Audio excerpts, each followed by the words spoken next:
नमस्कार, रण क्षेत्र देख रहे हैं आप। आपके साथ मैं हूं लावनी विनीत। रण क्षेत्र में आज बात होने वाली है उन फर्जी वोटर्स की जिन्होंने कुछ कुर्सियां संभाल रखी हैं। असम से पहले क्या बिहार और बंगाल में एनआरसी लागू होगा? ये सवाल इसलिए पूछा जा रहा है क्योंकि जो परिस्थिति बन रही है वो ये बता रही है कि फर्जी वोटर्स पर अब सर्जिकल स्ट्राइक का समय आ गया है। और यही वजह है कि जब ये समय करीब आया, चुनाव आयोग ने साफ तौर पर नई वोटर लिस्ट समीक्षा सुधार के लिए वोटर लिस्ट की जब बात की तो विपक्षी पार्टियां घबरा गईं।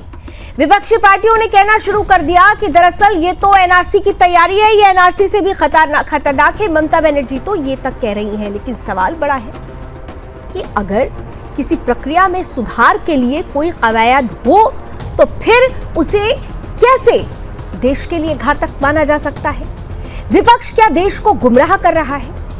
कैसे विपक्ष वोटर लिस्ट को लेकर देश में ही माहौल गड़बड़ करने की कोशिश कर रहा है, माहौल गुमराह करने वाला बना रहा है? ममता बनर्जी ने तो ये कह दिया कि चुनाव आयोग बीजेपी के इशारे पर काम कर रही है। हालांकि इसके पहले भी हम ये सुनते आए हैं, जितने भी चुनाव हुए हैं उसमें ये कहा जाता रहा है विपक्षी पार्टियों की तरफ से कि चुनाव आयोग बीजेपी के इशारे पर चलता है। हालांकि चुनाव आयोग लगातार अपनी पारदर्शिता को लेकर कई बार सामने आकर विपक्षियों को जवाब दे चुका है, लेकिन इस बार फिर से चुनाव आयोग की मंशा पर सवाल खड़े किए गए विपक्ष की तरफ से, क्योंकि चुनाव आयोग SIR यानी इंटेंस जो रिवीजन है उसकी प्रक्रिया शुरू कर रहा है। आज से 22 साल पहले यह प्रक्रिया हुई थी। चुनाव प्रक्रिया सुधार की कड़ी में यह कदम माना जाता है, लेकिन विपक्ष इसे बीजेपी का षड्यंत्र करार देती है। प्रवासी मजदूरों के वोट काटे जा रहे हैं, ये कहा जा रहा है विपक्ष की तरफ से। नई वोटर वेरिफिकेशन प्रक्रिया एनआरसी से भी ज्यादा खतरनाक है, ममता बनर्जी ये तक कह रही है। लेकिन सवाल ये है कि क्या वोट बैंक की राजनीति को बचाने के लिए विपक्ष लोकतंत्र पर हमला तो नहीं कर रहा, या फिर डर यह है कि फर्जी वोटर अब बच नहीं पाएंगे, क्योंकि ये फर्जी वोटर्स पर ही सर्जिकल स्ट्राइक है। ये साफ तौर से उन्हें सामने लाकर खड़ा कर देगी जो भारत के नहीं हैं। जो भारत के हैं उन्हें तो कागज दिखाने से कोई डर नहीं होगा, लेकिन जो भारत के नहीं हैं यानी वो घुसपैठिए जिन्होंने पूरी तरह से देश को अपनी जद में ले रखा है, क्या उन घुसपैठियों का चेहरा सामने आने की वजह से ही विपक्ष घबरा रहा है? क्या विपक्ष की कुर्सी इन्हीं घुसपैठियों के वोट पर टिकी हुई है और इसीलिए हो रहा है इतना हो हल्ला? आज इसी पर करेंगे खुलकर बात। कुछ ही देर में हमारे साथ जुड़ेंगे आज के खास अतिथि, कराऊंगे उनसे आपका परिचय, लेकिन सबसे पहले आज की ये टीजर रिपोर्ट।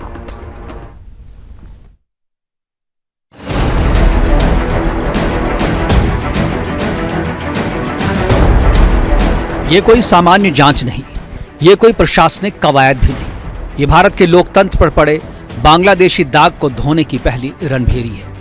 चुनाव आयोग ने जब SIR यानी स्पेशल इंटेंसिव रिवीजन का प्लान किया तो झूठी नागरिकता की नींव हिल गई। नाम बदलो, मोहल्ला बदलो, मजहब की आड़ लो, पर अब नहीं चलेगा। ये फर्जी वोटर गैंग की रीढ़ तोड़ने की संवैधानिक सर्जिकल स्ट्राइक है। और जैसे ये घोषणा हुई, दीदी की साड़ी पसीने से भीग गई।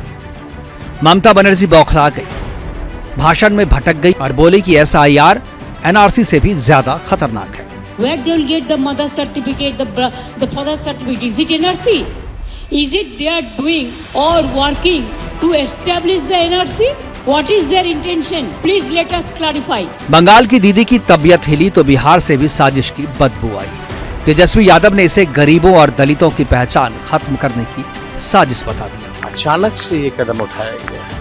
पहले ये इलेक्शन कमीशन की शेड्यूल में नहीं था और इतना बड़ा कदम उठाया गया है, हमको याद भी नहीं है कि आखिरी बार इतना बड़ा कदम कब उठाया गया है। और ये फिर से फ्रेश वोटर लिस्ट ये जो है बनाएंगे केवल मात्र 25 दिनों के अंदर।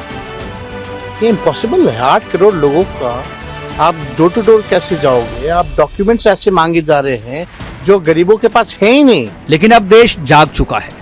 जनता जानती है जनसंख्या घुसपैठ से सरकारें बनती हैं, फर्जी पहचान से सत्ता की कुर्सियां हथियाई जाती हैं। इसलिए फर्जी वोटरों पर सर्जिकल स्ट्राइक अब जरूरी है, ताकि असली भारतीय ही देश का भविष्य तय करे, ना कि बांग्लादेश से आए घुसपैठिए। लेकिन शायद विपक्ष को ये मंजूर नहीं है। I have thinking for the last 2 days to start looking for my parents, or my daughter looking for her parents' birth certificates, etc. It's a sinister move to bring EC through the back door. Did I say EC? It's a Freudian slip. The EC is trying to bring the NRC to the back door. कहते हैं ना कि जब leader पे संकट आता है तो वो शहर की तरफ, जब एनडीए पर संकट आता है तो चुनाव आयोग की तरफ। गांधी जी के 3 बंधक थे, वो न बुरा देखते थे, न बुरा कहते थे, न बुरा सुनते थे। मोदी जी के भी 3 बंधक थे, वो न सच सुनते हैं, न सच देखते हैं, न सच बोलते हैं। वो है चुनाव आयोग। विपक्ष की घबराहट ही उसकी हार का ऐलान है। भाजपा और तमाम राष्ट्रवादी दलों ने एक स्वर में कह दिया है कि फर्जी वोटरों की दुकान अब बंद होगी। सत्ता पक्ष साफ कह रहा है कि विपक्ष के पास कोई मुद्दा नहीं है, इसलिए वो मुद्दा बनाने की कोशिश करते हैं, लेकिन अब ये और नहीं चलेगा। ना PR साइकोसिस, यहाँ वोटर लिस्ट में रोहिंग्या मुसलमान का नाम है, ये सब घुसपैठिया है, इसको नाम डिलीट हो जाना चाहिए, ये भारतीय नागरिक नहीं है। और election commission autonomous constitutional body है, किसी के दबाव में आने की जरूरत नहीं है। बंगाल के राह पर चल चुका है राजद कांग्रेस। ममता बनर्जी के संगति का असर दिखाई पड़ रहा है।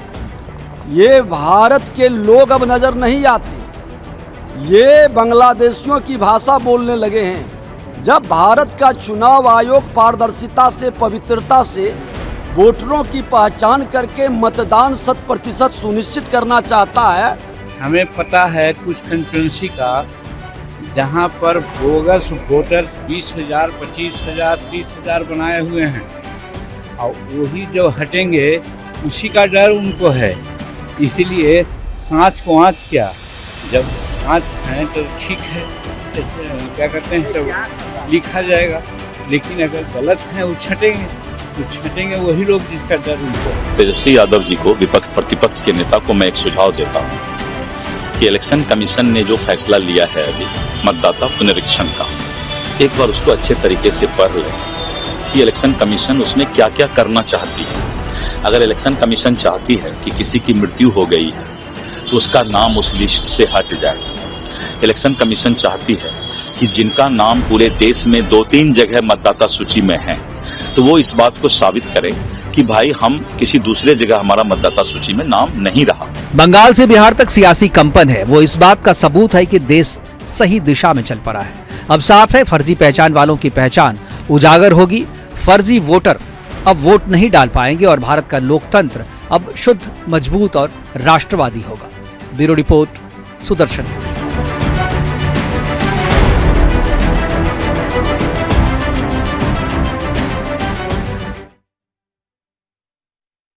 भारत का लोकतंत्र शुद्ध होगा, पवित्र होगा और भारत सेंट्रिक होगा, यही कोशिश है।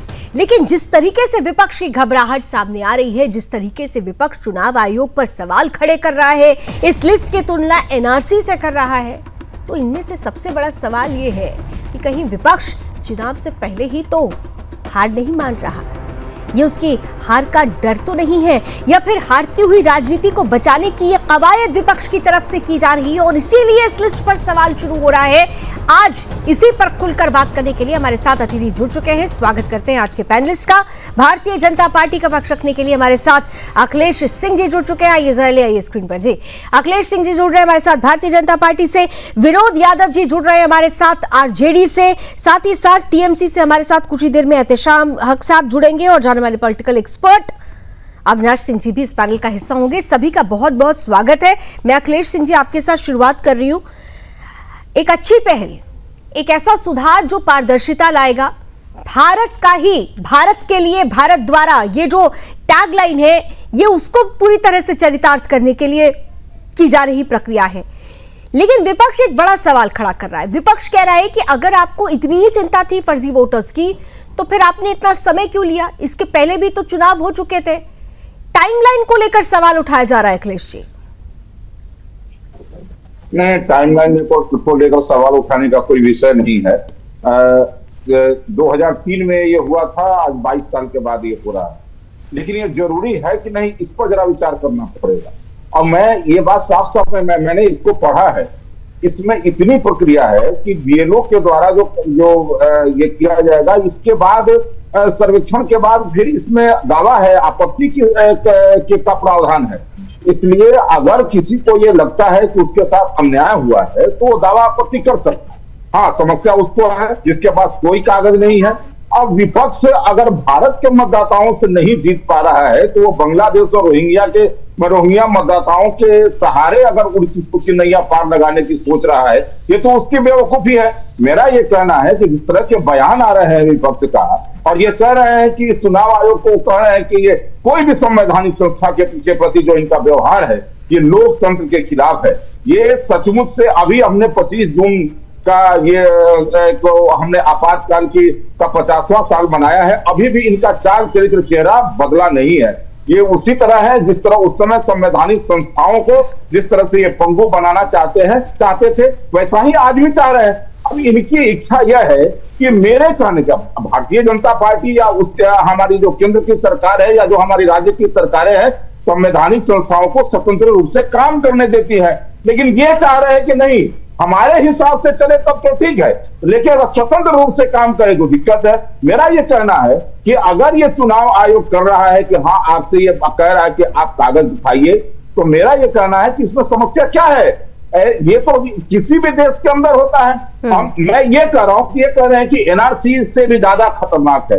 अगर किसी देश के अंदर फर्जी वोटर हैं और फर्जी वोटर की पहचान की जा रही है, दिल्ली में हुआ ना, आज दिल्ली में फर्जी वोटरों की पहचान की गई है, तो पता चला है कि दिल्ली के अंदर कितने बांग्लादेशी और कितने रोहिंग्या वहां पर रह रहे हैं। और मैं साफ साफ कहना चाहता हूं, हम लोग आज इस चीज को झेल रहे हैं पूरे देश के अंदर और बिहार के अंदर भी। मैं अभी प्रधानमंत्री जी का कार्यक्रम सिवान के अंदर था, मैं अपने कार्यकर्ताओं के साथ घूम रहा था, लोग बता रहे थे कि इन गांवों में बांग्लादेशी और रोहिंग्या सैकड़ों की संख्या में, यानी घुसपैठियों ने पूरी तरह से भारत को अपनी जद में ले लिया है।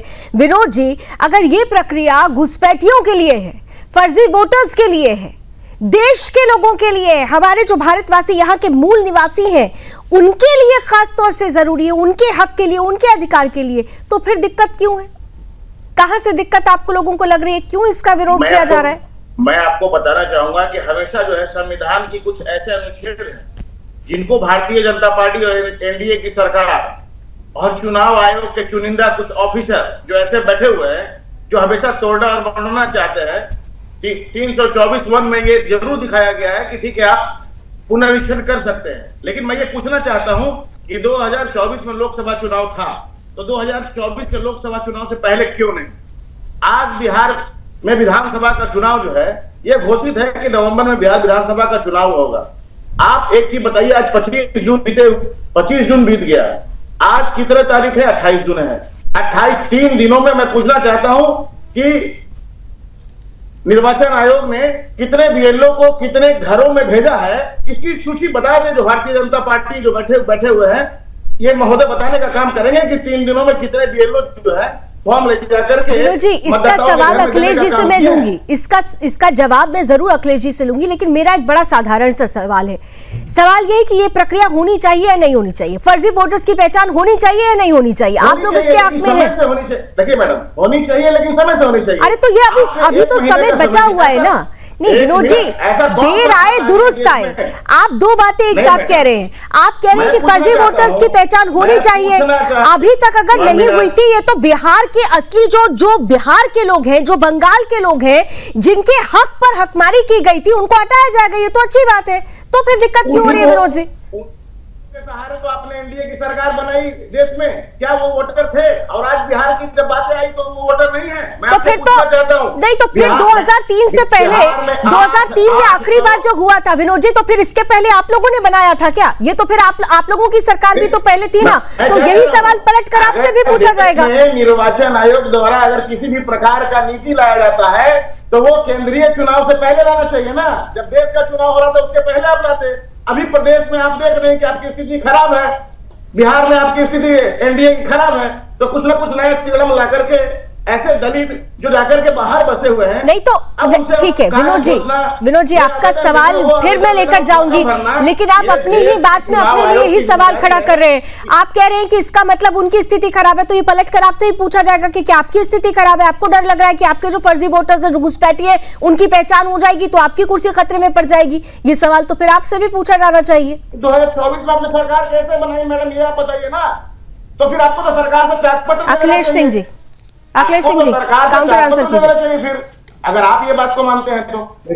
अखिलेश जी को जरा आमने सामने लीजिए, अखिलेश जी और विनोद जी को। जी अखिलेश जी। मेरा ये कहना है कि इसी बिहार में मैं 2-3 बात कहना चाह रहा हूँ। एक तो इसी बिहार में जातीय जनगणना कराया, कितने दिनों में कराया? उस समय आरजेडी बिहार की सरकार में थी, वो जरा बता दे। और उनको पता है जातीय जनगणना में समय कितना लगा, ये बताइएगा। सुनिए ना कितना समय लगा, वही तो मैं आपसे पूछ रहा हूँ, कितना समय लगा था बिहार में? बिहार में जो जातीय जनगणना हुआ कितने दिनों में हुआ था? वो भी घर घर जाकर के करना था। आप बताइए, और उतना समय है कि नहीं, अब ये बता दीजिए हमको, पहली बात। दूसरी बात मैं आपको ये कहना चाह रहा हूं कि इस बिहार, इस देश के अंदर ये लोग, जो विपक्ष जो है, क्या कहता है कि ये खासकर आरजेडी बिहार के अंदर कहती है कि ईवीएम मशीन से चुनाव मत कराओ, क्योंकि इनको वोट ये बूथ कब्जा करना है। पहले लाठी के हाथ बूथ कब्जा करते थे, बूथ कब्जा करना समाप्त हो गया, ये हट गए, ये बूथ कब्जावारी पर ही जीतते थे, अब फर्जी वोटर पर जीतते हैं। इसलिए अब फर्जी वोटर पर जब सर्जिकल स्ट्राइक हुआ तब ये चिल्ला रहे हैं। मैं साफ साफ कहना चाहता हूं, आपको जानकारी का अभाव है। दिसंबर जनवरी में रिवीजन हुआ, दिसंबर और जनवरी माह में आपको पता है ना। सुनिए आपके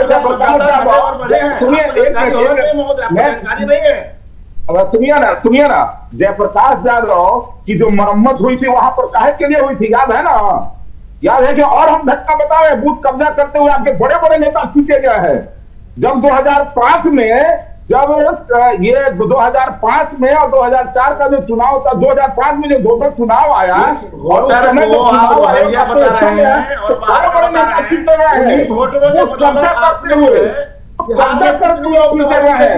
हमको बताने का काम करेंगे क्या? कम से कम याद रखा कीजिए, आप बूथ लूटते थे, बूथ लूटने पर रोक लगाया गया, और आज आपके फर्जी वोटों पर लगाया जा रहा है, चिल्ला रहे हैं, क्योंकि फेयर वोट से नहीं जीत सकते हैं। आप जानते हैं कि अगर साफ सुथरा चुनाव होगा तो उसे आप नहीं जीत सकते हैं। इसलिए फर्जी वोटर, बूथ कब्जावारी, इन्हीं में इन्हीं में लगे रहते हैं। और आज इस पर जब हो रहा है, और सुन लीजिए, एनआरसी क्यों नहीं लागू होना चाहिए? एनआरसी लागू होना चाहिए। ऐसा दुनिया का कोई देश है जिसके पास अगर कोई रजिस्टर, वो ये कहे कि मेरे पास कोई रजिस्टर नहीं है कि मेरे कौन कौन से नागरिक है? दुनिया का कोई देश है कि देश अपने देश के अंदर घुसपैठियों पर, ठीक है, दे दिया मैंने आप लोगों को समय। आमने सामने का अविनाश जी भी अब मुझे दिखने लगे। ठीक है अखिलेश जी, आ रही हूँ अखिलेश जी, सवाल बड़े हैं अविनाश जी। ओके अखिलेश जी, आ रही हूँ अविनाश जी। महत्वपूर्ण ये नहीं है कि ये एक इंटेंसिव रिवीजन हो रहा है, महत्वपूर्ण ये है कि हमारे देश से उनको खदेड़ने की शुरुआत होगी जिन्होंने हमारे देशवासियों के हक पर हकमानी कर रखी है। ये फर्जी वोटर्स पर सर्जिकल स्ट्राइक है, इससे ज्यादा दिक्कत हो रही है। लेकिन दूसरा सवाल इसके साथ ये भी महत्वपूर्ण हो जाता है टाइमलाइन को लेकर, जो विपक्ष कह रहा है कि अगर आपको करना ही था तो थोड़ा पहले कर लेते। आप किस तरह से देख रहे हैं इन दोनों ही चीजों को अगर मिला दे तो? अविनाश जी। लावनी जी आपको नमस्कार, काफी देर से जुड़ने के लिए टेक्निकल इशू हो गया। बिल्कुल सही सवाल पूछा आप कौन सा समय चुनते? अगर आज से 6 महीने पहले ये कार्यक्रम हुआ तो महाराष्ट्र में जब ये हुआ तब भी ये छाती पीट रहे थे। असली बात ये है लावनी जी, मैं मूल बात जो कह रहा हूं कि कांग्रेस आज भी वो मानसिकता से ग्रसित है कि नेहरू को 0 वोट आया था, फिर भी वो देश के प्रधानमंत्री हो गए। और हेलो जी आ रही आवाज आ रही है अविनाश जी। तो अभी भी कांग्रेस जो है 1946 में जो अंतरिम सरकार बनी थी जिसमें उनको 0 वोट आया था और लोग चाहते थे, पॉपुलर वोट था पटेल साहब के पक्ष में, पर गांधी जी ने मदद किया। वो उनकी आदत बनी हुई है, वो हार नहीं बर्दाश्त कर सकते।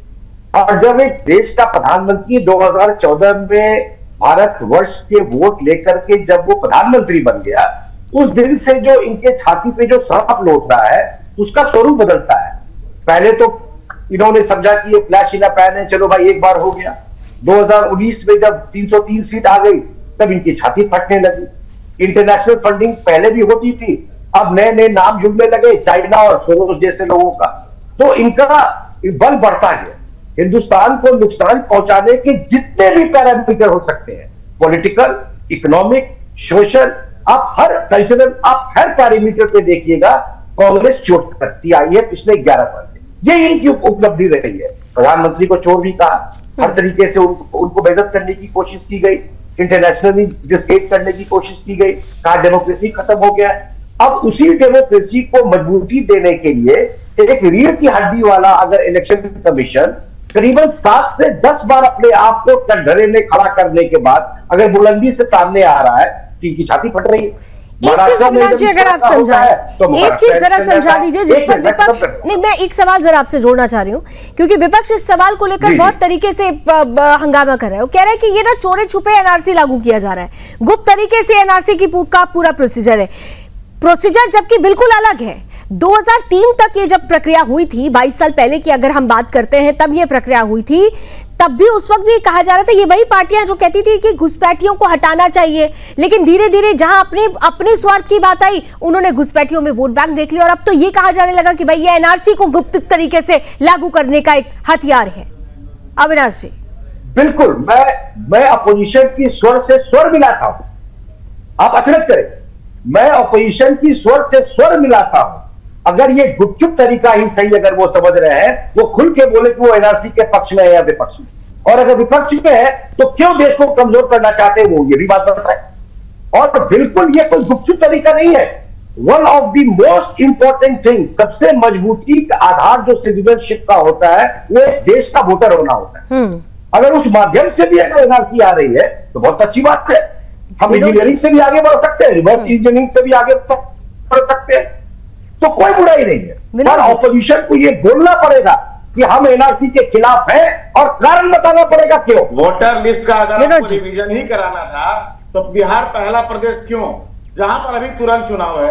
हमको इतना महाराष्ट्र में हो चुका है, कौन सी आफत महाराष्ट्र में भी हुआ था ना, पिछली बार आपने देखा था ना किस तरह से वहां भी हंगामा हुआ था, लेकिन वहां भी हुआ ना, महाराष्ट्र में भी हुआ ना, दिल्ली में भी छाती पीट रहे थे, दिल्ली में भी छाती पीट रहे थे केजरीवाल के साथ, उसके कंधे पे बैठ के केजरीवाल भी छाती पीट रहे थे। अरे याददाश्त तो क्या हो जाता है मान्यवर, शनिवार का शाम जरूर है पर उम्मीद है कि संस्कार लेके चैनल पे बैठे हैं आप, कैसे भूल जाते हैं आप कहने का। हम हेलो, हाँ विनोद जी बोलिए, जवाब दीजिए। ये बोलिए खुल के बोलिए। इस चीज एक मिनट, ठीक है, हम आपके समर्थन में अगर आप देश को कमजोर क्यों करना चाहते हैं, बाहरी वालों से क्या उनको जवाब देने दीजिए, जवाब देने दीजिए, जवाब देने दीजिए अविनाश जी। ठीक है विनोद जी, विनोद जी बहुत सीधा सा सवाल, बहुत सीधा सा सवाल देश नहीं, एक सेकंड विनोद जी सुनिए। तो क्या उन वोटरों ने अगर आपको वोट किया तो क्या आपकी सरकार, अरे आरजेडी ने बहुत कमजोर प्रवक्ता भेजा है, अपना चुनाव कराना चाहिए। आरजेडी ने बहुत कमजोर प्रवक्ता भेजा है। वोट लिया कि नहीं? बिहार से कितने एमपी हैं आप हमको बताइए, प्रवक्ता बीजेपी महोदय। अरे भाई जात पे आप जीतते हैं, धर्म के नाम पे आप जीतते हैं, आप उसके अड़े विनोद जी मुझे एक चीज बता दीजिए, एक सेकंड अविनाश जी, अविनाश जी एक सेकंड, विनोद जी मुझे एक चीज बता दीजिए, के पुरोधा है, अविनाश जी ठीक है, अविनाश जी एक सेकंड प्लीज, नहीं तो मुझे आपका प्लीज विनोद जी मुझे एक चीज समझा दीजिए। आप जब आए आपने ओपनिंग रिमार्क में ये कहा कि हम यानी पूरा विपक्ष ये चाहता है कि किसी भी तरीके से कोई भी फर्जी वोटर यहाँ नहीं रहे, यही कहा आपने। एक second Avinash ji please please, Avinash ji please please please ji let me ask the question to Vinod ji. Vinod ji आपने पहले कहा कि हम पूरा विपक्ष ये चाहता है कि फर्जी वोटर्स यहां नहीं रहे क्योंकि ये हिंदुस्तानियों के लिए ठीक नहीं है, भारतीयों के लिए ठीक नहीं है। तो ये कवायद तो भारतीयों के लिए ही हो रही है ना। मैं ये कहती हूं कि ठीक है, देर आए दुरुस्त आए, कम से कम बिहार की जनता, जो असली बिहार की जनता है, उनको उनका हक तो मिलेगा। आप तो ये विरोध करके उनसे उनका हक छीन रहे हैं, इसका मतलब आप बिहार के लोगों के साथ गद्दारी कर रहे हैं। आप फर्जी वोटर्स के साथ खड़े हो जाएंगे और बिहार के लोगों के साथ गद्दारी करेंगे तो फिर आपकी मंशा पर सवाल उठेगा। विनोद जी इसका मतलब आप एक्सेप्ट करती हैं भारतीय जनता पार्टी के प्रवक्ता और हमारे विशेषज्ञ? नहीं, ये मेरे सवाल का जवाब नहीं है। इसका जवाब देने के लिए अभी अखिलेश सिंह जी बैठे हुए हैं, लेकिन मेरा सवाल सीधे से था कि अगर ये इस समय भी हो रहा है तो ये तो बिहार की जनता के हक में ही है ना, आपको इसका विरोध क्यों करना है? एक नौकरी का फॉर्म भरने के लिए कितने दिनों का समय मिलता है, आप बता सकती हैं? एक सरकारी नौकरी के फॉर्म भरने के लिए कितने दिन का आवेदन का समय रहता है, आप हमको बताइए। आपको दिक्कत रिवीजन से है या समय से है, पहले ये बता दीजिए। नहीं, दो टाइमिंग से दिक्कत है। तो चुनाव आयोग कह रहा है कि वो पूरी पारदर्शिता के साथ इतने समय में ये प्रक्रिया पूरी कर लेगा और उसके बाद नहीं, मुझे पूरी जानकारी है, जानकारी आपको पूरी नहीं है। चुनाव आयोग ने अपनी प्रक्रिया में ये तक शामिल किया हुआ है कि अगर आपको कहीं से कोई ऑब्जेक्शन होता है तो आपको उस ऑब्जेक्शन के लिए भी समय दिया गया है। जानकारी आपको पूरी नहीं है, ऑब्जेक्शन के लिए समय दिया गया है, प्रक्रिया तो शुरू होने दीजिए। आप लोग तो प्रक्रिया तो पहले ही हल्ला मचा रहे हैं। पहले मेरी बात सुनी जाएगी कि नहीं? हाँ, सुनाइए, बताइए। बिहार का एक हिस्सा है, ये आज से नहीं, शुरू से बिहार की बनावट है कि जहां पर बाढ़ की स्थिति बहुत भयावह। कोसी की बात कर रहे हैं साहब, आप बोलिए, मैं बिहार से ही आती हूँ, बताइए। सुनिए ना, हाँ। सुनने की क्षमता रखे। मैं सुन रही हूँ। बिहार में एक जो स्थिति है, क्योंकि ये आपकी हमारी नहीं, ये प्राकृतिक आपदा है कि बिहार के लोग हमेशा जलते हैं, हर एक साल जलते हैं बरसात के मौसम में। उस समय में वोटर लिस्ट का रिवीजन कराना साहब कब आता है बिहार में? आप जिस क्षेत्र की बात कर रहे हैं ना, नहीं, आप सुनिए मेरी बात, आप गुमराह कर रहे हैं। जिस क्षेत्र की आप बात कर रहे हैं वहां पे बाढ़, वहां पर प्राकृतिक आपदा, वो जो कोसी की बाढ़ की आप बात कर रहे हैं ना, वो इस महीने में नहीं आती है। आपको ये जानकारी आपको भी होनी चाहिए। यहाँ पर अखिलेश जी भी बैठे हुए हैं, अविनाश जी भी बैठे हुए हैं। अगर मैं गलत हूं तो वो मुझे करेक्ट कर सकते हैं। इस महीने में तो वो परिस्थिति बनती ही नहीं है। इस महीने में तो परिस्थिति बनती ही नहीं है। जिस महीने वो परिस्थिति बनेगी उस समय तक ये प्रक्रिया पूरी हो जाएगी। साहब बैठकर यहाँ गुमराह मत करिए और यहाँ कुतर्क मत करिए, तर्कों पर बात करिए। पहले पूरी बात सुनिए। सुन लिया सर, मैंने पहली लाइन में आपके कुतर्क को पकड़ लिया। मैंने कितने घरों में गए इसकी जानकारी आप दे सकती है क्या? कितने बीएलओ घरों में गए, कितने अखिलेश जी जानकारी है क्या आपके पास? अखिलेश सिंह जी, अखिलेश सिंह जी बताइए, ये जानकारी मुझे लगता है। अविनाश जी एक सेकंड, बीजेपी से अखिलेश जी जरा इसका जवाब उनको दे लेने दीजिए, फिर मैं आती हूँ। अविनाश जी, अखिलेश जी बता दीजिए, इनको इसकी बड़ी चिंता है कि कितने बीएलओ गए। देखिए, एक बात समझिए, ये बिल्कुल बचकानी बात कर रहे हैं। अरे बच्चों की तरह बात मत करिए। ये पूरी प्रक्रिया होती है, 3 दिनों में कितना बीएलए गया, इसका रिकॉर्ड लेकर के, हम सरकार के प्रवक्ता नहीं है, सरकार के प्रवक्ता इस बात को बताएंगे कि हाँ 3 दिनों में कितना सर्वे हुआ। लेकिन आप ये तरह तरह के बहाने क्यों बना रहे? नहीं सुनिए, बीच में मत बोलिए, हम बीच में नहीं बोले हैं। तरह तरह के बहाने बना रहे हैं। आपको प्रेम क्यों हो गया है? हम तो जानते हैं कि आपकी पार्टी से बांग्लादेशी घुसपैठी विधानसभा में विधायक के रूप में बैठा है, आपको मंत्री तक बनाने का आपने जो काम किया है, हम इस बात को जानते हैं। ये बात किसी से छिपी हुई नहीं है कि बांग्लादेशी घुसपैठिए को आपने बिहार विधानसभा में एंट्री कराया और उसको मंत्री तक बनाया है आपने। मैं इस बात को जानता हूं, उनसे प्रेम आपका मैं जानता हूं, रोहिंग्याओं से प्रेम आपका मैं जानता हूं, आपका बांग्लादेशियों से प्रेम मैं जानता हूं। हम आपके खिलाफ लड़े हुए हैं, आपके खिलाफ लाठी खाए हुए हैं आपके शासन में, इसलिए हम जानते हैं उनके प्रति आपका क्या प्रेम है। और इस प्रेम को प्रदर्शित करने के लिए तरह तरह के बहाने मत बनाइए। आप एक बात समझ लीजिए, जिस बिहार ने 1 महीने के अंदर जातीय जनगणना करके दिया था, वही बिहार 1 महीने के अंदर पुनरीक्षण करके देगा। आपको आपत्ति का भी समय होगा, दावा का भी समय होगा, फिर भी आपको समस्या होगी तो न्यायालय जाइएगा। यहाँ सवाल यही है कि जब समय दिया गया है आपत्ति के लिए भी, अगर आपको कोई ऑब्जेक्शन है, इसका समय भी दिया गया है, तो फिर सवाल क्यों खड़ा हो रहा है? ठीक है, एक बहुत छोटे से ब्रेक का वक्त हो रहा है रण क्षेत्र में, बहुत छोटा सा ब्रेक है, लेकिन चर्चा बहुत गर्म हो चुकी है क्योंकि मुद्दा बड़ा है। वक्त आ गया है कि घुसपैठियों को बाहर का रास्ता दिखाया जाए। शुरुआत बिहार से है, बिहार के बाद बंगाल, लेकिन जिस तरह से विपक्षियों ने फर्जी वोटर्स का इन घुसपैठियों का पक्ष लेना शुरू किया है, सवाल पूछा जा रहा है कि क्या कुर्सी के लिए हिंदुस्तानियों के साथ असली जो बिहारी है, असली जो बंगाली है, असली जो भारतीय है, उनके साथ ये गद्दारी नहीं है विपक्ष की तरफ से? चर्चा बड़ी है, गर्म है। तो रण क्षेत्र में लगातार चर्चा जारी है कि क्या जो बिहार में वोटर लिस्ट की समीक्षा होने वाली है उससे हाहाकार विपक्ष में मचा हुआ है, इसलिए क्योंकि विपक्ष का जो वोट बैंक है वो इस फर्जी वोटर्स में छिपा हुआ है। और जिस तरीके की परिस्थिति बन रही है, वो क्या परिस्थिति एनआरसी को लागू करने जैसी बन रही है? चर्चा को जारी रखते हुए एक बार अविनाश जी आपके पास आ रही हूँ। एक बड़ा प्रैक्टिकल सा सवाल है जो विपक्ष पूछ भी रहा है, जैसा कि विनोद जी की तमाम विपक्ष की आपत्ति भी है समय और टाइमलाइन को लेकर। मैं आपसे जानना चाहती हूँ, क्या ये जो इतना कम समय है, इतने समय में फिजिकल वेरिफिकेशन संभव है? बिहार जैसे राज्यों में अगर वो कहते भी हैं कि भाई आप मौसम का भी असर पड़ता है, बहुत सारी परिस्थितियां हैं, तो क्या इतने समय में ये संभव हो सकेगा? ये पॉसिबल है? अविनाश जी। लावनी जी, ईसी है, बहुत प्रोफेशनल ऑर्गेनाइजेशन है, उसने पहले भी ये काम करके दिखाया है।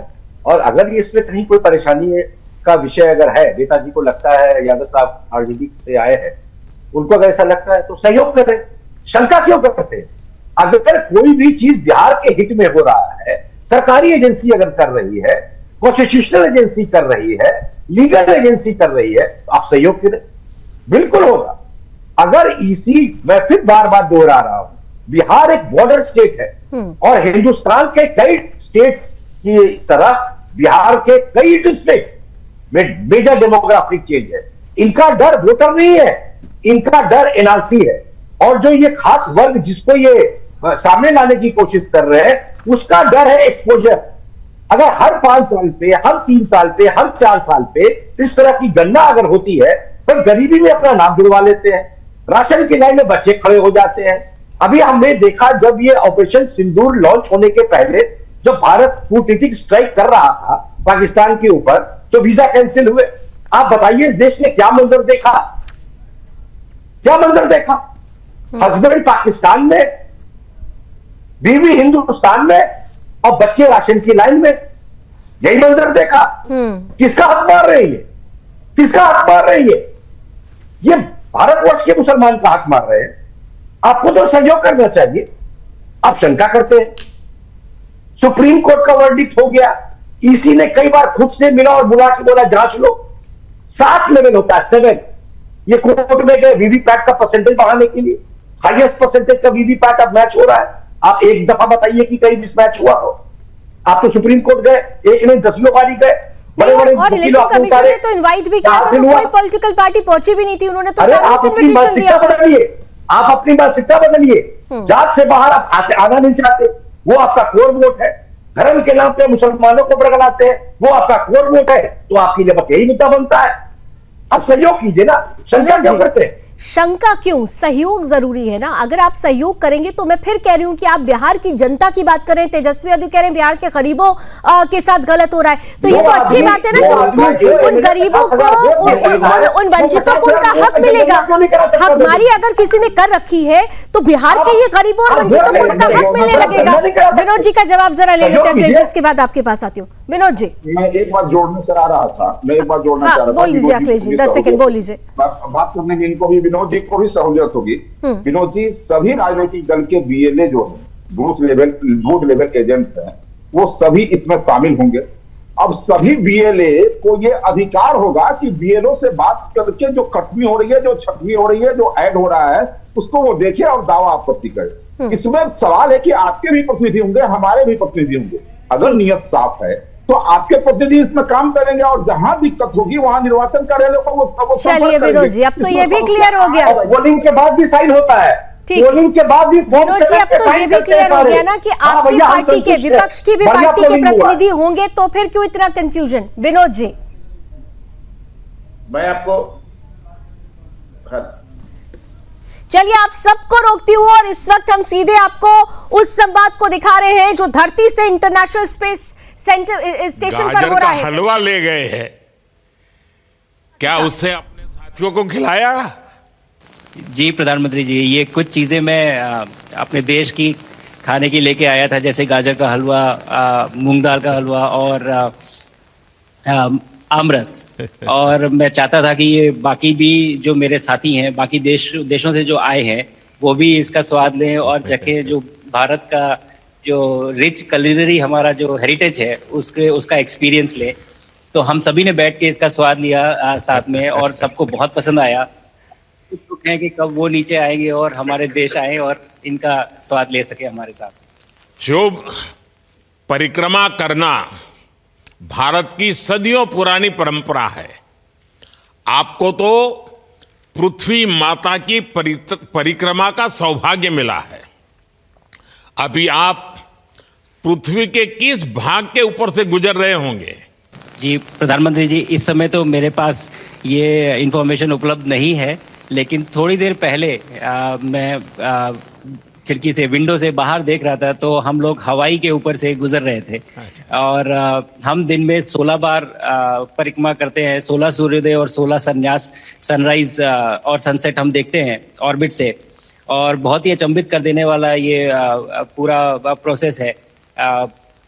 इस परिक्रमा में, इस तेज गति में, जिस हम इस समय करीब 28,000 किलोमीटर प्रति घंटे की रफ्तार से चल रहे हैं आपसे बात करते वक्त, और ये गति पता नहीं चलती क्योंकि हम तो अंदर हैं, लेकिन कहीं ना कहीं ये गति जरूर दिखाती है कि हमारा देश कितनी गति से आगे बढ़ रहा है इस समय, कि हम यहाँ पहुंचे हैं और अब यहाँ से और आगे जाना है। अच्छा शुभ, अंतरिक्ष की विशालता देखकर सबसे पहला विचार क्या आया आपको?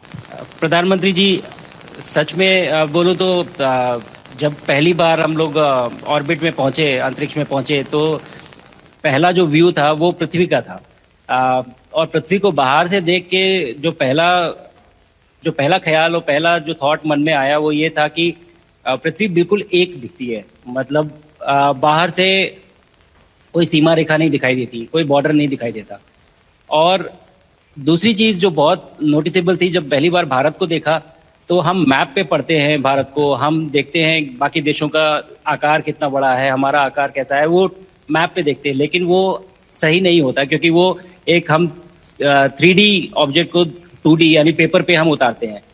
भारत सच में बहुत भव्य दिखता है, बहुत बड़ा दिखता है, जितना हम मैप पे देखते हैं उससे कहीं ज्यादा बड़ा। और जो वननेस की फीलिंग है, पृथ्वी की वननेस की फीलिंग है, जो हमारा भी मोटो है कि अनेकता में एकता, वो बिल्कुल उसका महत्व ऐसा समझ में आता है बाहर से देखने में कि लगता है कि कोई बॉर्डर एग्जिस्ट ही नहीं करता, कोई राज्य नहीं एग्जिस्ट करता, कंट्रीज नहीं एग्जिस्ट करती। फाइनली हम सब ह्यूमैनिटी का पार्ट है और अर्थ हमारा एक घर है और हम सब के सब उसके सिटीजन्स हैं। शुभांशु, स्पेस स्टेशन पर जाने वाले आप पहले भारतीय हैं। आपने जबरदस्त मेहनत की है, लंबी ट्रेनिंग करके गए हैं। अब आप रियल सिचुएशन में है, सच में अंतरिक्ष में है, वहां की परिस्थितियां कितनी अलग हैं, कैसे एडप्ट कर रहे हैं?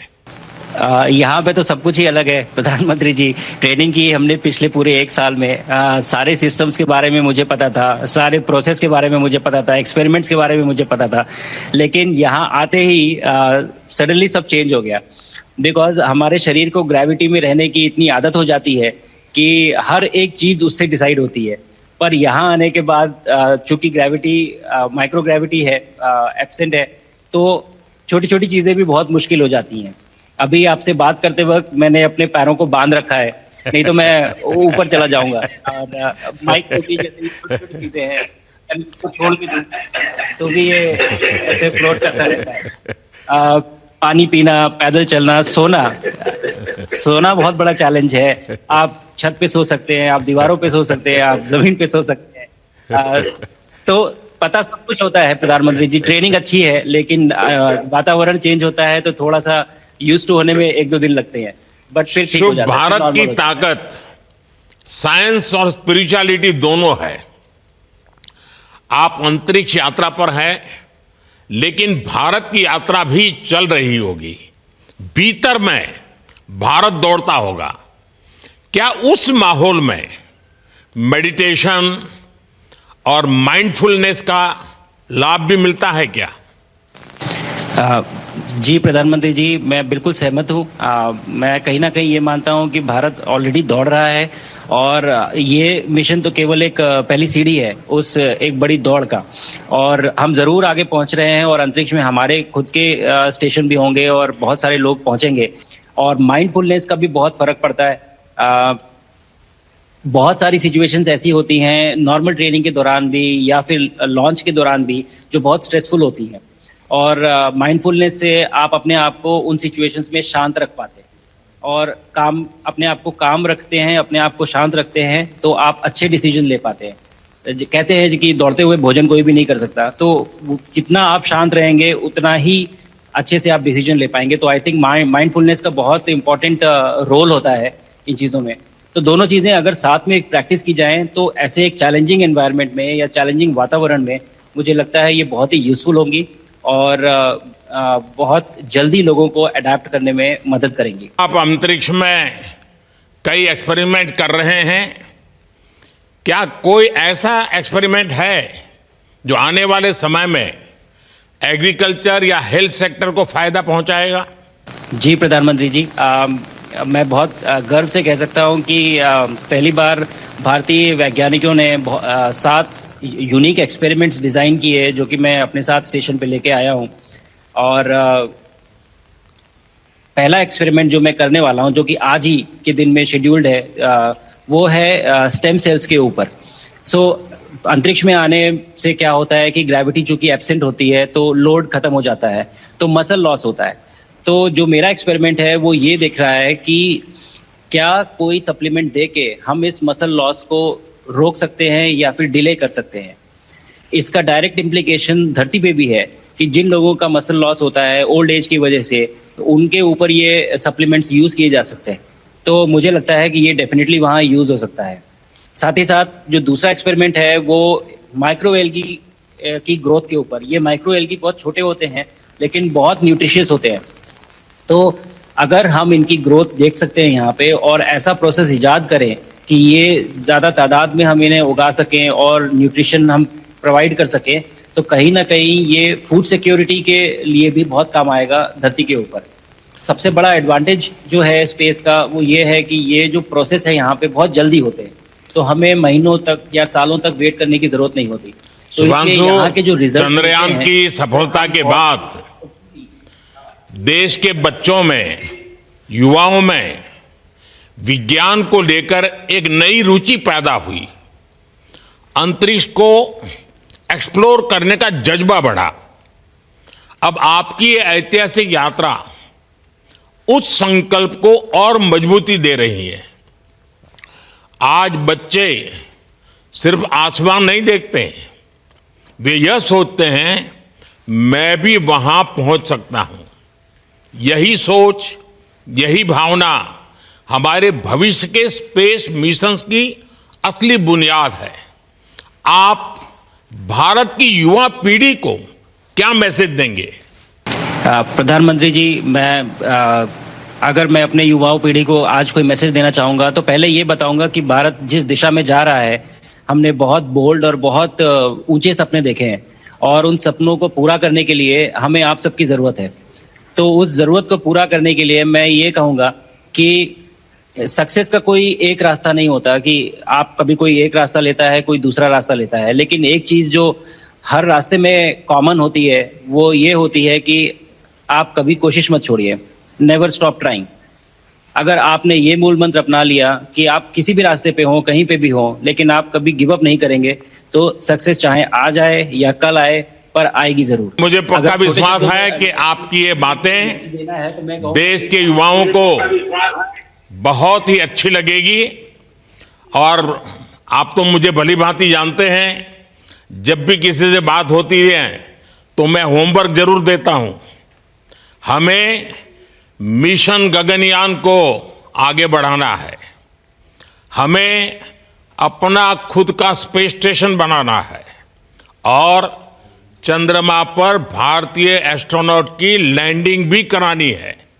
इन सारे मिशंस में आपके अनुभव बहुत काम आने वाले हैं। मुझे विश्वास है आप वहां अपने अनुभवों को जरूर रिकॉर्ड कर रहे होंगे। जी प्रधानमंत्री जी, बिल्कुल। ये पूरा मिशन की ट्रेनिंग लेने के दौरान और एक्सपीरियंस करने के दौरान जो मुझे लेसन्स मिले हैं, जो मुझे सीख मिली है, वो सब एक स्पॉन्ज की तरह मैं एब्जॉर्ब कर रहा हूँ और मुझे यकीन है कि ये सारी चीज़ें बहुत वैल्यूएबल प्रूव होंगी, बहुत इम्पॉर्टेंट होंगी हमारे लिए जब मैं वापस आऊँगा और हम इन्हें इफ़ेक्टिवली अपने मिशंस में इनके लेसन्स अप्लाई कर सकेंगे और जल्दी से जल्दी उन्हें पूरा कर सकेंगे। बिकॉज मेरे साथी जो मेरे साथ आए थे, कहीं ना कहीं उन्होंने भी मुझसे पूछा कि हम कब गगनयान पे जा सकते हैं, जो सुन के मुझे बहुत अच्छा लगा और मैंने बोला कि जल्दी ही।